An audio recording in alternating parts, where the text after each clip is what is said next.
একটা ঘটনা ঘটেছে, তখন আমার প্রতিদ্বন্দ্বী প্রার্থী ওই ফেরিঘাটায় উপস্থিত ছিলেন নিজে, তার উপস্থিতিতে তার কর্মীরা এই ঘটনা ঘটিয়েছে। তার উপস্থিতিতে এই কথাটা বলাই মানানসই একজন সম্মানী লোকের, তার উপস্থিতিতে তার কর্মীরা, তিনি বারণ করেন নাই বা কোনো ইয়ে করেন নাই। এর অনেক সাক্ষী, অনেকে আমাকে বলেছে যে তার কর্মীরা তার উপস্থিতিতেই আমাদেরকে মেরেছে, নদীতে ফেলে দিয়েছে, বিভিন্ন রকম। তার থেকে আমরা বুঝতে পারি যে এটা শুভ লক্ষণ নয় বা এটা ভালো কিছু নয়।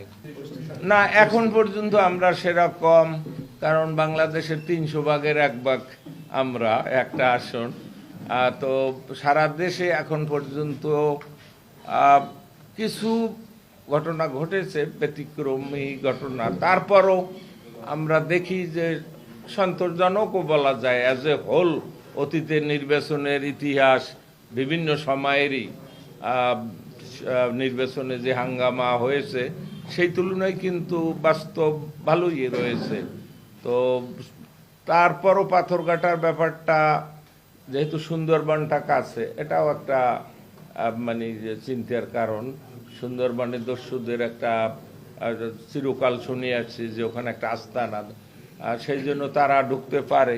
এমনকি প্রশাসনের কাছেও সেরকম কিছু খবর আছে বলে আমরা শুনেছি যে বিভিন্ন জায়গা থেকে কিছু বহিরাগত দুষ্কৃতকারী বা অপ্রয়োজনীয় লোক মানে ঢুকেছে এলাকায়।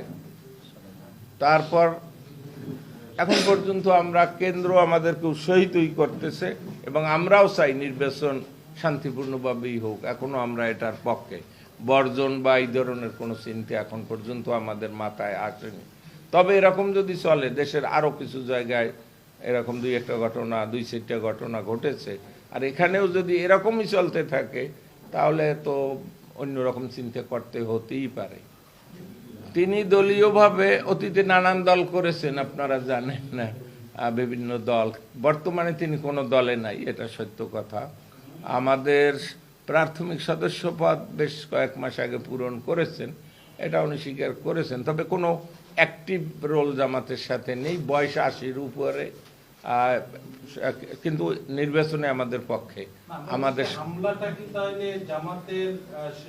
কিছুটা তিনি আমাদের পক্ষে। নির্বাচনে জামাত কতটা করুক বা না করুক, জামাত ইলেকশনে, নির্বাচনে আমার পক্ষে কথা ছিলেন এবং এখনো বলছেন।